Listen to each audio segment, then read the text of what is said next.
Hello दोस्तों, मैं जितेंद्र द्विवेदी। आप सभी का स्टडी विथ जितेंद्र चैनल पर स्वागत है। आज की क्लास हमारी महाकाव्य को हम देखेंगे, यानी महाकाव्य काल को समझेंगे। इससे आशा है कि हम रामायण और महाभारत में जहाँ जहाँ एमपी के स्थलों की चर्चा हुई है या जहाँ जहाँ एमपी की बात आई है, मध्य प्रदेश की बात आई है, उनको यहाँ डिस्कस करेंगे। जैसे हम रामायण की बात करते हैं तो हम यहाँ देखेंगे कि चित्रकूट को देखेंगे। चित्रकूट में देखेंगे तो चित्रकूट में ऐसी क्या घटना घटी वो हम यहाँ डिस्कस करेंगे। यहाँ देखेंगे तुलसीदास जी को भगवान श्री राम ने दर्शन दिए, यहीं राम और भरत मिलाप हुआ है ना। यहीं चित्रकूट से आपका अमरकंटक तक राम वन गमन पथ बना हुआ है, तो वो भी देखेंगे। इसके बाद हम देखेंगे आपका दंड कारण। दंड कारण अभी फिलहाल एमपी के हिस्से में नहीं है, परंतु जब छत्तीसगढ़ का बंटवारा नहीं हुआ था तो उसको एमपी में ही शामिल करते थे। यहाँ हम देखेंगे रावण ने यहीं से सीता जी का हरण किया था, तो ये सब चीज़ें जो भी उस संबंध के फैक्ट है वो देखेंगे। जैसे राजा मधु समकालीन थे दशरथ के, तो वो भी देखेंगे दंड कारण में।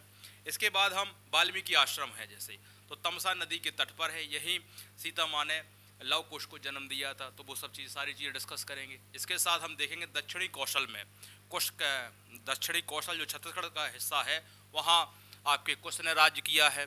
उसके बाद कुश के वंशजों ने पन्ना जिले में राज किया है ना। विदिशा में शत्रुघ्न ने राज किया है। तो जो तथ्य जो हमको बता रहे हैं, ये तथ्य सारे रामायण में है।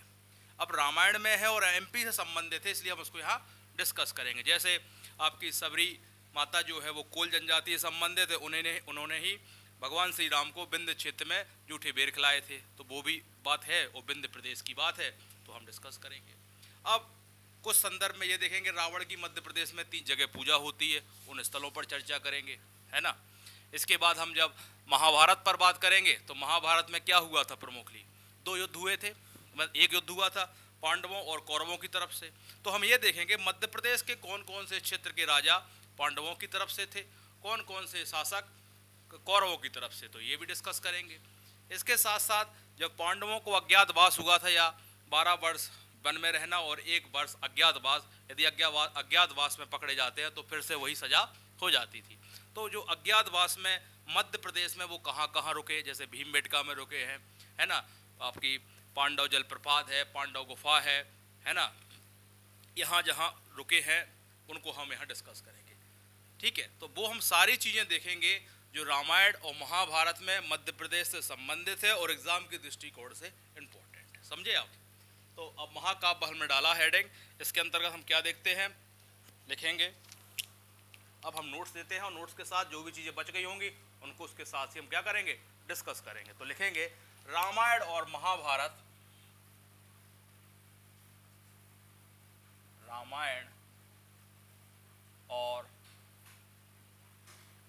महाभारत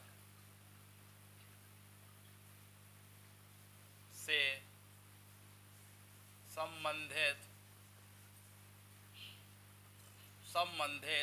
क्या देखेंगे हम, संबंधित मध्य प्रदेश के विभिन्न क्षेत्रों की वर्णन है।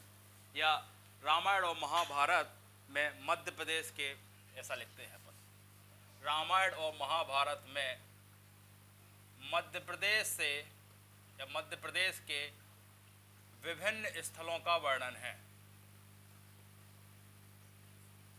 विभिन्न स्थलों का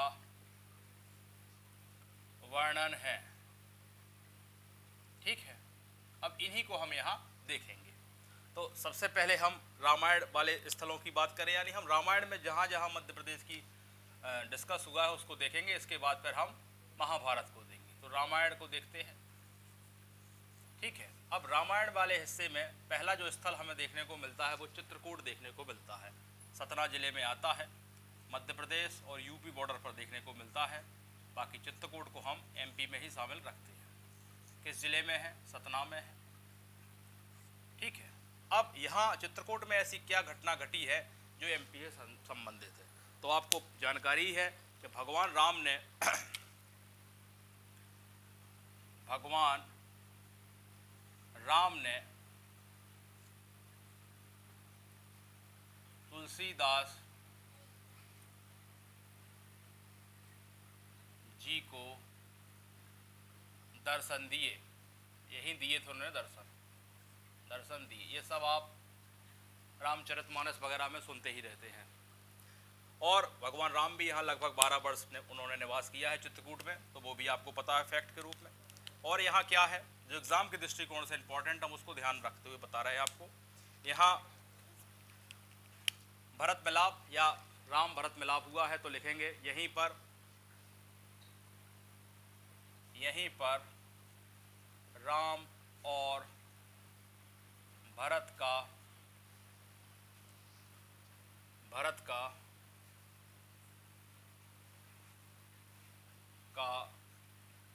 मिलाप हुआ है।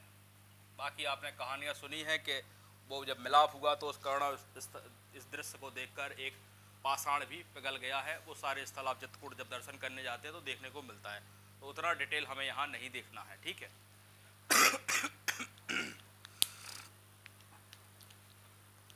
एक और देख लें आप, राम वन पथगमन बना हुआ है, जो बनना है रोड मैप, ये कहाँ से बनना है, तो ये लिख लें आप चित्रकूट से अमरकंटक तक। अमरकंटक अनूपपुर जिला में है, ठीक है। बस इतना ही चीज आप चित्रकूट के संबंध में ध्यान रखेंगे एग्जाम की दृष्टि। दूसरा स्थल हम यहां देखेंगे, दूसरा स्थल देखते हैं हम दंडकारण। अब दंडकारण अभी तो वर्तमान मध्य प्रदेश में नहीं है, परंतु जब मध्य प्रदेश का बंटवारा नहीं हुआ था तब इसको हम एमपी में ही देखते थे, यानी बस्तर की बात कर रहे हैं हम। यहाँ क्या घटना घटी है तो वो आप लिखें। यहाँ जो मेन घटना देखने को मिलती है कि रावण ने सीता का हरण यहीं से किया था, तो वो लिखें फैक्ट आप, रावण ने सीता का हरण यहीं से किया था,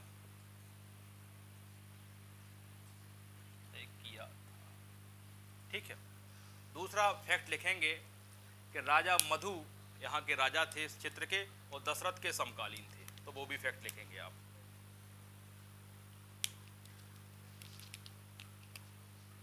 राजा मधु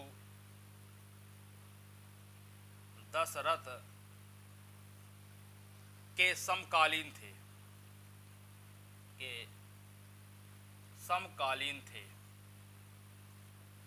ठीक है। दो स्थल आपने देखे, स्क्रीनशॉट लें। अगला स्थल लिखते हैं हम वाल्मीकि आश्रम।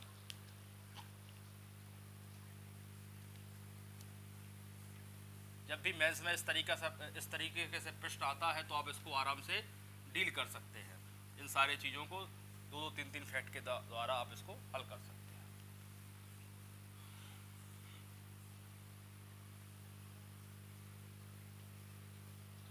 ठीक है, अगला स्थल लिखें आप वाल्मीकि आश्रम।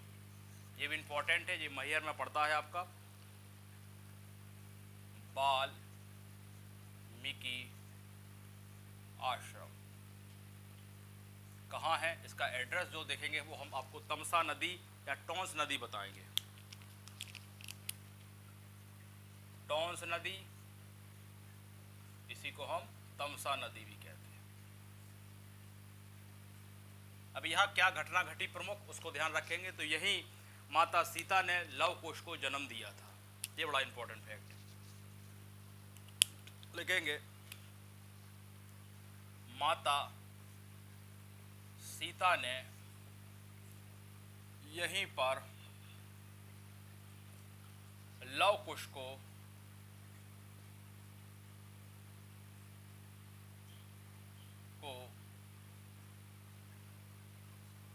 जन्म दिया था, ठीक है। ये आपने एक फैक्ट जाना यहां से। अब और वाल्मीकि आश्रम के संबंध में हम अगला तथ्य देखेंगे कि दक्षिणी कौशल, ये तो हो गया वाल्मीकि आश्रम का आपका हो गया। अब कुछ और फैक्ट है जो जनरली है, ये तो आपका यहां से रब करते हैं। अब कुछ जनरल फैक्ट है जो रामायण से संबंधित, तो उनको भी डिस्कस करते हैं। इसी तरीके का हमें यहाँ इतिहास को पढ़ना होता है। अब कुछ जनरल फैक्ट है रामायण से संबंधित। तो क्या है, दक्षिणी कौशल जो कि आपका छत्तीसगढ़ का हिस्सा है, लिखेंगे आप दक्षिणी कौशल यानी छत्तीसगढ़ की बात कर रहे हैं।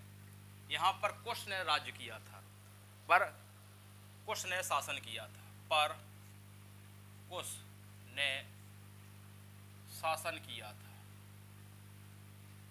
प्रीलिम्स में इसी तरीके से प्रश्न होंगे कि दक्षिणी कौशल पे किसका शासन था, कुश का, लव का, शत्रुघ्न का, लक्ष्मण का, इस तरीके से शासन किया था। और आप अभी हम हिस्ट्री जब पढ़ाएंगे आपको, तो जो पन्ना है मतलब कुश के वंशजों ने मध्य प्रदेश के जो पन्ना जिला है यहाँ, वो अपने आप को मध्य प्रदेश के पन्ना जिले की नींव डाली थी। तो मध्य प्रदेश के पन्ना जिले की नींव डाली थी। अभी आप ध्यान रखें, बाद में अभी हम पढ़ाएंगे जब हिस्ट्री चली रही है तो इसका हम दोबारा आपको याद दिलाएंगे वहाँ, ठीक है। अब विदिशा की बात की जाए, विदिशा बड़ा इंपॉर्टेंट हमेशा से रहा है, ठीक है ना। तो विदिशा को उस समय क्या बोलते थे, दर्शन बोलते थे। फिर भी आप अभी विदिशा लिख लें। विदिशा पर शत्रुघ्न का शासन था, विदिशा पर शत्रुघ्न का शासन था। अब एक और इंपॉर्टेंट फैक्ट जो आपको ध्यान रखना है सबरी माता के संबंध में। सबरी जो माता थी वो कोल जनजाति से संबंधित है और उन्होंने विंध्य क्षेत्र में ही भगवान राम को जूठे बेर खिलाए थे, ठीक है। जो बेर खिलाने की कहानी देखते हैं कि उन्होंने हर एक बेर को टेस्ट कर कर खिलाया था कि कोई भी बेर ऐसा ना खा जाए जो खट्टा हो। तो लिखेंगे आप माता सबरी कोल जनजाति से संबंधित हैं, कोल जनजाति से संबंधित है। एक फैक्ट ध्यान रखेंगे। दूसरा, जिन्होंने विंध्य क्षेत्र में, जिन्होंने विंध्य क्षेत्र में, जिन्होंने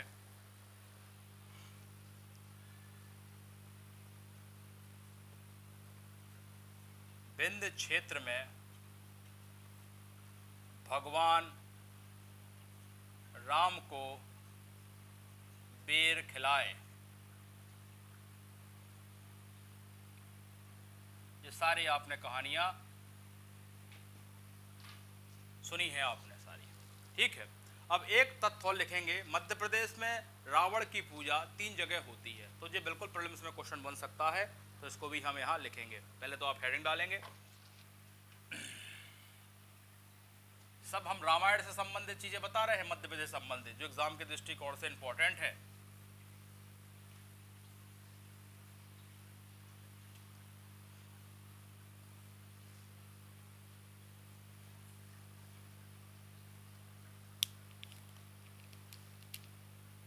हम क्या हेडिंग रखेंगे, आप रखेंगे मध्य प्रदेश में रावण की पूजा 3 जगह होती है।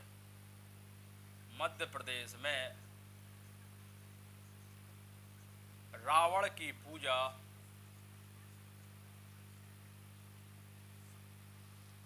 3 जगह होती है।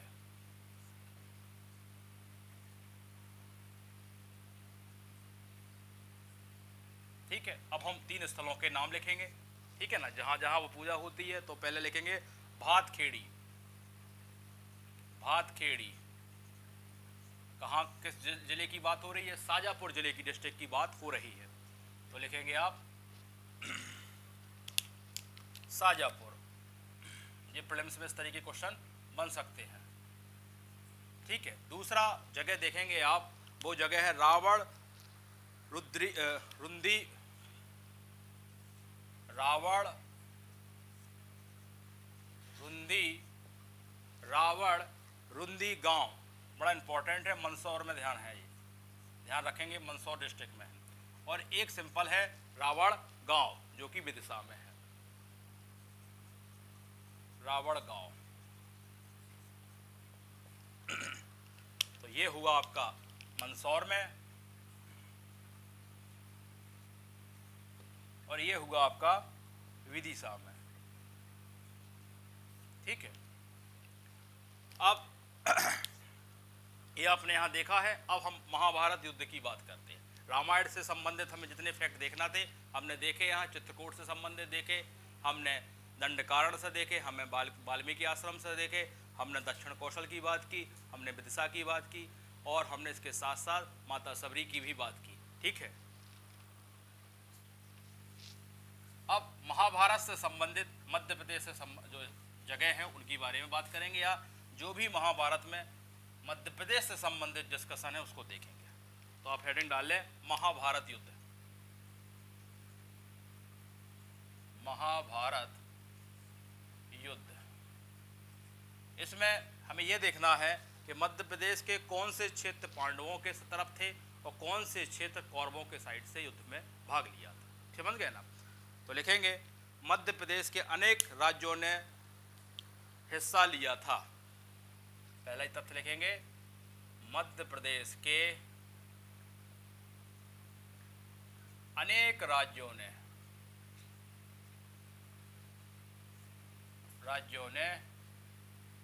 युद्ध में भाग लिया था।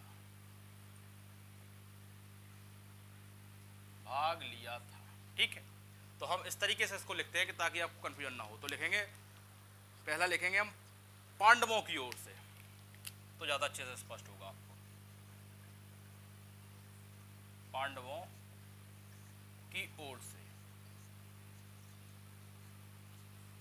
पांडवों की ओर से मध्य प्रदेश के कौन कौन राज्यों ने भाग लिया था। तो पहला चेदी राज्य ने भाग लिया था। चेदी को आप जानते हैं, हम बुंदेलखंड क्षेत्र की बात कर रहे हैं। ठीक है, इसके बाद वत्स ने दिया था, जो कि ग्वालियर की बात हो रही है। इसके बाद कारोश, कल हमने पढ़ाया आपको, किस क्षेत्र की बात होगी, कारोश लिखा है, कारोश वंश। तो इसका मतलब हम बघेलखंड क्षेत्र की बात कर रहे हैं। ठीक है, तो चेद एक विदिशा है, जिसको हमने अभी क्या बोला, हम विदिशा को क्या बोलते हैं, दर्शन लिखते हैं। विदिशा को क्या लिखते हैं, दर्शन। इसको चाहो ब्रैकेट में लिख लें आप, विदिशा की बात कर रहे हैं। तो इन राज्यों ने किसकी तरफ से भाग लिया था, पांडवों की ओर से भाग लिया था। तो चेदी हो गया, कारस हो गया, बस हो गए, इन्होंने किससे तरफ से भाग लिया था, इन्होंने पांडवों की ओर से भाग लिया था। अब कौरवों की ओर से किन्होंने भाग लिया था, अगला में लिखते हैं हम।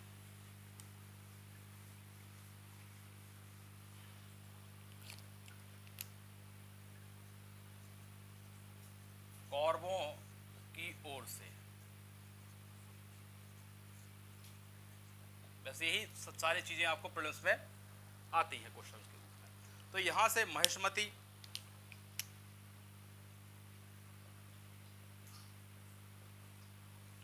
हो गया, अवंती हो गया आपका। अवंती के बाद विदर्भ का क्षेत्र भी, जो कि एमपी के नीचे है, और यहां निषाद जातियों ने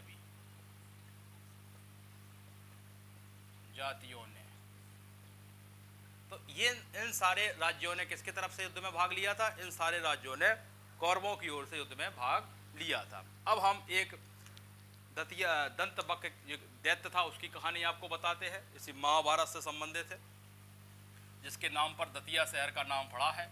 और उस दैत्य की हत्या भगवान श्री कृष्ण ने की थी।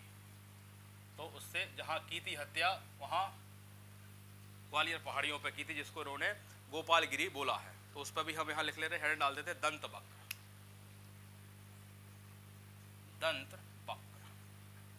ये कौन है, एक कैरेक्टर है। तो ये है महाभारत में वर्णित दैत्य है। देखेंगे आप, महाभारत में वर्णित एक दैत्य है। क्या है, एक आपको दैत्य मतलब राक्षस है।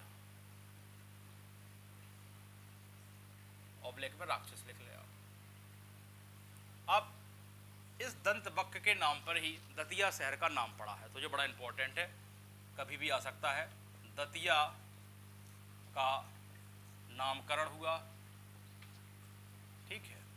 और इस दंत वक्र का जो वध है वो श्री कृष्ण भगवान ने किया है। तो लिखेंगे भगवान श्री कृष्ण ने वध किया है, भगवान श्री कृष्ण ने वध किया है। ठीक है, और जहां वो वध किया है और तो वो जगह का जो नाम पड़ गया वो पड़ गया गोपाल गिरी। ठीक है, और इसको हम कह सकते हैं गोपाल कक्ष, जो ग्वालियर की पहाड़ियां हैं, गोपाल कक्ष, जो कि वर्तमान में ग्वालियर की पहाड़ियों की बात कर रहे हैं।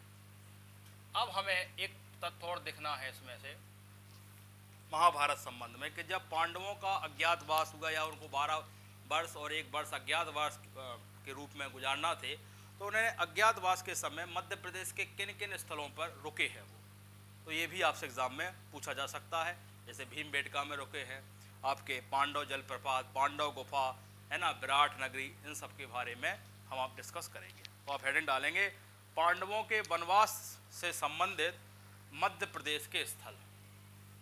समझ गए?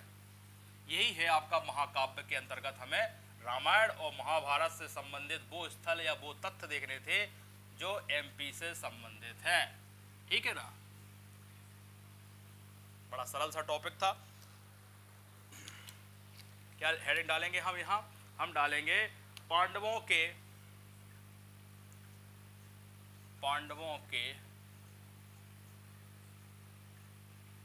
वनवास से संबंधित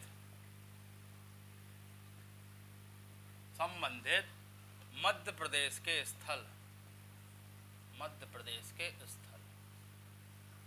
ठीक है, तो ये तो हो गई आपकी हेडिंग। कौन कौन से वो स्थल हैं? तो पहला तो आपका भीमबेटका में वो रुके हैं,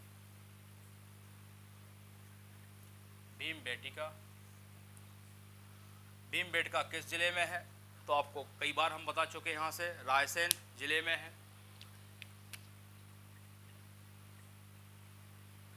ठीक है, अब और कहां रुके वो एमपी में? तो वो रुके हैं पांडव जलप्रपात। कहां है ये? पांडव जलप्रपात ये है पन्ना में। एक है पांडव गुफा, ये आपकी पचमढ़ी में है, तो पहले इनको लिखा जाए। ठीक है, ये है आपका पन्ना जिले में, रेनीफॉल है बाकायदा, और पांडव गुफा पचमढ़ी में है, पचमढ़ी होशंगाबाद डिस्ट्रिक्ट में है। चौथी जगह लिखें आप कुतबार, जो कि मुरैना में पड़ता है। कुतबार, कई आपको किताबों में कुतबार देखने को मिलेगा और कई जगह आपको मिलेगा कुंतलपुर, तो डाउट नहीं करना है भाई। किताबों में तो सारी चीज़ है, उसको एग्जाम के दृष्टिकोण से हमें क्या क्या देखना है ये इंपॉर्टेंट है। ठीक है ना। और एक पांचवा और हम यहाँ लिख लें विराट नगरी, विराट नगरी। ठीक है, तो कुंतलपुर तो हो गया मुरैना, और ये हो गया आपका शहडोल। ठीक है, ये हो गए वो 5 जगह जहां पांडवों ने निवास किया था। ठीक है, आज का टॉपिक कंप्लीट होता है। एक बार आपको याद दिला दे, हम आज पढ़ रहे थे महाकाव्य। महाकाव्य के अंतर्गत हम रामायण और महाभारत, तो रामायण से में जो भी स्थल मध्य प्रदेश से संबंधित है, जगह है, जो भी तथ्य एमपी से संबंधित उनको हमने देखा। सबसे पहले हमने चित्रकूट को देखा, हमने दंडकारण्य को देखा, जबकि वो इस समय हिस्सा मध्य प्रदेश का नहीं है, फिर भी पहले था। हमने वाल्मीकि आश्रम देखा, मैहर वाला। इसके बाद हमने दक्षिण कौशल की बात की कि वहाँ कुश का शासन था। इसके बाद हमने विदिशा की बात की, हमने पन्ना राज की नींव कुश के वंशजों ने डाली, उसकी बात की। माता सबरी की बात की कि उन्होंने विंध्य क्षेत्र में भगवान श्री राम को बेर खिलाए, है ना। और इसके बाद हमने रावण की पूजा मध्य प्रदेश में कहाँ कहाँ होती, हमने उन 3 जगहों का वर्णन किया है, शाजापुर, मंदसौर और विदिशा में, सबके नाम बताए हैं। इसके बाद हमने जब महाभारत पर आए तो महाभारत में हमने युद्ध देखा। युद्ध हुआ है पांडवों और कौरवों की तरफ से। तो मध्य प्रदेश के बहुत सारे राज्य, कुछ पांडवों की तरफ से भाग लिया है, कुछ ने कौरवों की तरफ से भाग लिया है। तो पांडवों की तरफ से भाग लेने वाले में चेदी थे, आपके ग्वालियर वाले थे, कारुष थे, विदिशा थे। और कौरवों की तरफ से महेशमती, अवंती, विदर्भ और इसके साथ साथ आपके निषाद जाति के लोग भी थे। क्लियर हुआ। इसके बाद हमें दंती वक्र एक दैत्य की चर्चा की जिसके नाम पर दतिया का नामकरण हुआ है, श्री कृष्ण ने उनका वध किया है। इसके बाद हमने महाभारत में ही देखे हैं कि अज्ञातवास का जब उनका समय था तो मध्य प्रदेश के कौन कौन से जगह पर वो रुके हैं। तो हमने यहाँ देखा भीमबेटका देखा, हमने पांडव गुफा, पांडव जलप्रपात, कुतबार और इसके साथ साथ विराट नगरी जो शहडोल में है, इन सारे स्थलों को देखा। बस यही कुछ हमें तथ्य जानने थे महाकाव्य काल से संबंधित, एमपी के दृष्टिकोण से पर्याप्त है। अब अगला जो वीडियो होगा या जो अगली क्लास हमारी होगी वो होगी महाजनपद काल, यानी आप अब आदि ऐतिहासिक काल को कंप्लीट कर चुके हैं। अब हम क्या देखेंगे, हमने आदि ऐतिहासिक में सिंधु को नहीं देखा, ऋग्वैदिक काल को नहीं देखा, उत्तर वैदिक के साथ देखे जो एविडेंस थे यहाँ। इसके बाद हमने अनुश्रुति आधारित इतिहास को भी देखा जिसमें कारोश वंश वगैरह को सारा डिटेल से देखा। अब महाकाव्यता जो अभी हमने डिस्कस किया है, अगली क्लास महाजनपद काल। अब जनपद प्लस जनपद यानी कई जनपद मिलकर महाजनपद बनेंगे। पूरे भारत में या उत्तर भारत में कहें तो हमें 16 जनपदों का जिक्र होता है, एक दक्षिण में है, 2 भारत के बाहर है और मध्य प्रदेश में भी 2 हैं, चेदी और अवंती। तो हम चेदी अवंती पर ज़्यादा फोकस करेंगे, बाकी बेसिक सारा जानेंगे। ठीक है, आज की क्लास, धन्यवाद।